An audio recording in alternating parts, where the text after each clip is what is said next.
পাঁপড়টা আমরা করেছি, ভাতের ফ্যানের পাঁপড়টা, সে পাঁপড়টা আমরা ভেজে ভেজে আজকে খাবো।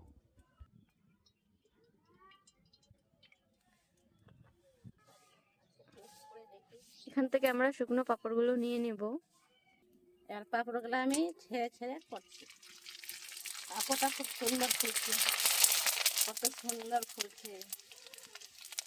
তো বন্ধুরা, তোমরাও কিন্তু এইভাবে কিন্তু বানাতে পারো বাড়িতে। খেতেও মনে হয় মজা লাগবে, খুব সুন্দর করে তো হচ্ছে, ফুলছে। তো এইভাবে আরো কটা ভাজা হবে এখন, তারপরে তোমাদের খেয়ে বলবো কেমন হয়েছে। পাঁপড়টা অনেকটা ভাজা হয়ে গেছে, এবার আমরা খেয়ে বলবো কেমন হয়েছে। আমি পাঁপড় খেয়ে দেখছি কেমন হয়েছে।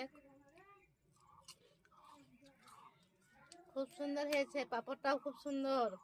যদি পারো তো তোমরাও করতে পারো। লাইট কমে যাবে।